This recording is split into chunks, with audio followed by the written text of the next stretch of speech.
자, 안녕하세요. 세계수학 8차 시 8번째 시간이죠. 오늘 일본에 대해서 한번 봐보겠습니다. 전 시간에 수업을 너무 오래 해가지고 오늘은 그냥 간단하게 일본만 하고 끝내도록 하겠습니다. 한번 봐보실까요? 자, 보겠습니다. 첫 번째 무로마치 막부에 대해서 한번 봐볼게요. 일본이 제일 처음 시작했을 때 이제 미나모토 요리토모에 의해서 가마쿠라 막부가 설치됐다라고 말했죠. 근데 이 가마쿠라 막부도 점차 쇠퇴를 하게 되면서 그 다음에 있는 이제 무로마치 막부라는 새로운 막부가 등장을 하게 되는데, 이 무로마치 막부의 초대 쇼군으로는 아시카가 다카우지가 있습니다. 그래서 이 아시카가 다카우지가 통치 지역을 교토 지역으로 설정을 하면서 이제 성장을 하게 됩니다. 자, 그리고 이 무로마치 막부 같은 경우에는 중국과의 교류가 이제 다시 한번 재개를 하게 되는데, 이때 실시된 무역의 이름이 무엇이냐면 감합무역이 전개되기 시작을 한다. 한마디로 말해서 통제 무역을 어느 정도 명나라와 하고 있었다라고 기억하시면 될 것 같아요. 자, 근데 이 무로마치 막부는 그렇게 강력한 막부는 아니에요. 중앙의 이 쇼군이 지방까지 다 통치를 해야 되는데 그러지를 못해요. 그래서 쇼군이 다스리는 지역이 좀 약간 한정이 되어 있고, 각 지방마다는 그 지방의 그 영주들이 따로 다스리고 있는 그런 형태였다라고 생각하시면 될 것 같아요. 그래서 이 막부 말기에는 이 쇼군의 후계자 분쟁 때문에 더욱더 혼란스럽게 되고, 각 지역을 통치하고 있었던 영주들, 그걸 뭐라고 하냐면 다이묘라고 부르게 되고, 이 시대의 영주들 뭐라 부르냐면 센코쿠 다이묘라고 부르는 이 영주들이 각 지역에서 힘겨루기를 실시하면서 일본 전국시대가 등장하게 되었다라고 생각하시면 되겠습니다. 그럼으로써 이제 이 무로마치 막부 같은 경우에는 이제 최후에 가다 보면 이제 3명의 센코쿠 다이묘가 제일 유명하거든요. 그래서 이 다이묘에 의해서 붕괴되어지는 그런 모습을 보게 된다.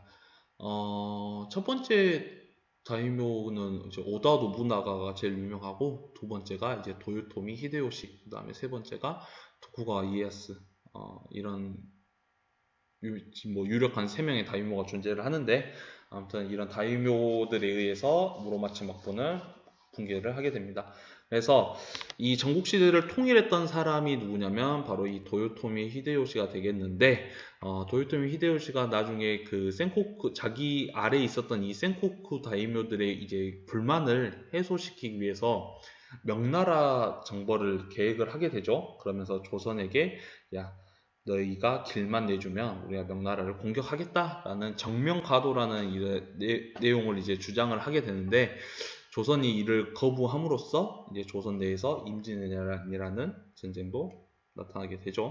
그게 바로 이런 내용이 있습니다. 다음으로 넘어가 보겠습니다. 다음은 에도 막부입니다. 자, 에도 막부 같은 경우에는 도요토미 히데요시한테 밀려버린 이 도쿠가와 이에야스가, 히데요시가 죽은 다음에 개창한 막부가 바로 이 에도 막부예요. 그래서 자기의 근거지였던 에도, 즉 도쿄에 개창을 하기 시작을 합니다. 그래서 통치 체제를 이제 정비하기 시작을 하는데, 첫 번째 내용이 무엇이냐면 막번 체제를 정비한다라고 기억하시면 될 것 같아요. 각 지방을 막과 그리고 번으로 만들었다라고만 생각하시면 될 것 같아요. 지방의 그 행정구역을 번이라는 것으로 구역을 나눴다라고 생각하시면 될 것 같아요. 그래서 쇼군이 막이죠. 막을 다스려요, 쇼군이. 그래서 중앙인 에도와 그리고 에도 주변에 있는 이 직할지를 지배하게 되고, 각 지방에는 지방 다이묘들, 지방 영주들이 번을 다스린다라고 생각하시면 되겠습니다. 자, 그리고 이 막번 체제를 유지하기 위해서 실시한 게 무엇이냐면 이 쌍킹 코타이제를 시작을 하게 되는데, 이 쌍킹 코타이제를 통해서 다이묘들을 어느 정도 통제를 하죠. 어떻게 하는 거냐면 지방에 살고 있는 영주들이 1년 중 한 몇 개월 동안은 중앙의 그 에도에 가서 일을 해야 되는 그런 제도예요. 그러니까 한마디로 말해서 뭐 계속 지방에만 있으면 세력을 강화시킬 수도 있는데 1년에 한 3개월 정도는 계속 에도에 머물러야 되다 보니까 쇼군은 그 지방 영주들을 감시할 수 있고 지방 영주들은 세력 확장시킬 수가 없는 그런 모습으로 보이게 되겠죠. 그게 바로 상킹 포타이즈입니다. 그리고 신분제도 어느 정도 강화시키게 돼요. 첫 번째가 무엇이냐면 바로 병농 분리입니다.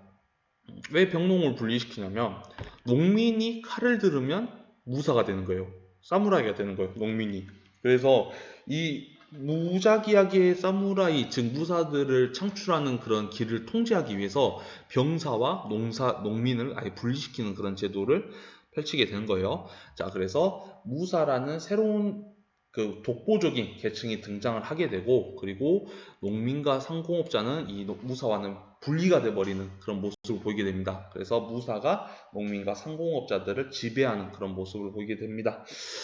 그래서 이 무사와 상공업자들을 분리시키는 그런 이제 성의 형태도 등장을 하게 되는데 이 성의 형태를 뭐라 하냐면 조카마치라는 형태로 이제 등장을 하게 되거든요. 근데 여러분들이 이제 조카마치라고 하면 이게 어떤 형태인지라고 이제 헷갈릴 것 같아서 그냥 쉽게 생각하자면 도시가 등장했다라고 생각하시면 될 것 같아요. 자, 넘겨보겠습니다. 자, 넘겨보면 이제 대외 정책에서 한번 봐볼까요? 대외 정책 같은 경우에는 일본 상인들이 이제 해외 상인들과 무역을 하기 위해서는 이제 주인장, 뭐 수인장 같은 것을 이제 그 발급을 받아야지만 이제 그 무역을 할 수 있었는데 그럼으로써 이제 교역에 대한 공신력도 강화가 되고 그리고 무역에 대한 통제도 이제 강화시켜야 된다라고 생각하시면 될 것 같아요. 기본적으로 에도마쿠 자체가 쇄국 정책을 펼치는 그런 국가였다라고 생각하시면 이해하기 좀 더 편하실 것 같아요. 그래서 17세기 전반 국가 전체적으로 쇄국 정책을 실시하게 되고 그리고 크리스트교 자체를 포교를 금지하게 됩니다. 강력한 신부제를 유지하고 있었던 에도마쿠였는데 갑자기 크리스트교가 와가지고 만민은 평등하다, 신분제는 없습니다, 하나님 아래는 다 똑같습니다 이런 식으로 말하면 국가의 근간 자체가 흔들리게 되겠죠. 그래서 이 포교 자체도 금지하게 되고 해외 상인들과의 그 사무역 자체도 통제하는 그런 모습도 보게 된다. 자, 근데 이러한 과정에서 유일하게 해외 무역을 할 수 있는 유럽 상인이 누구냐면 바로 이 네덜란드 상인입니다. 네덜란드 상인은 왜 그러냐면 기본적으로 무역을 하는 과정에서 포교에 대한 것은 관심도 없고 그냥 자기 물건만 팔고 있으면 되는 거예요. 그래서 일본 같은 경우에는 이 네덜란드 상인만은 유일하게 무역을 할 수 있게 허락해 줬는데 그때 네덜란드 상인이 무역하는 항구가 어디였냐면 나가사키가 유일한 항구였고 이 나가사키에서도 데지마라는 곳에서만 무역을 할 수 있는 그런 형태가 나타나게 됩니다. 데지마는 한자로 표현하자면 가도라는 걸로 표현하게 되거든요. 가자가 무슨 가자냐면 거짓 가자예요. 한마디로 말해서 거짓된 섬이다. 그러니까 우리가 섬이라고 생각하면 뭐 흙도 있고 뭐 땅이 있는 데가 이제 섬이다라고 생각을 하는데 이 데지마는 뭐냐면 배로 섬을 만드는 거예요. 그래서 그 배 위에서만 그 무역을 할 수 있게 만든 게 이 대지마다라고 생각하시면 될 것 같아요. 하지만 조선과 중국 사이에서는 계속 무역을 지속적으로 실시를 하였다라고 기억하시면 되겠습니다. 자, 경제 발전은 비슷해요. 농업이 발달하고 그 다음에 상품 작물을 재배가 증가하고 그리고 도시 조카마치가 성장을 하게 되면서 상공업자들이 부를 축적하게 돼요. 그러면서 그 부를 축적하는 상인들을 뭐라 부르냐면 존인이라고 부릅니다. 그래서 이 존인들이 크게 성장을 하게 되고 더욱더 큰 성장을 하기 위해서 동업조합 같은 것도 등장을 하게 된다. 농업 발달인데 발단이라 썼는데 이것도 오타예요. 이것도 수정하세요.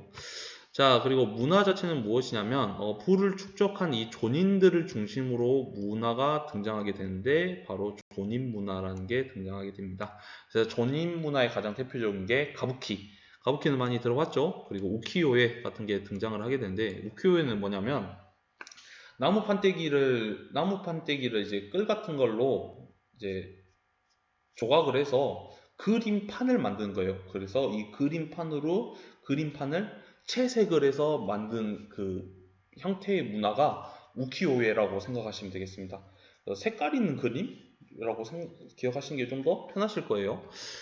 그리고 계속 무역을 진행하고 있었던 네덜란드 상인에게 의학과 천문학 그리고 조선술 같은 것을 전례를 받고 이렇게 유입되어진 서양 문화 자체가 난가쿠라고 불리는 난학이라고 새롭게 등장을 하게 됩니다.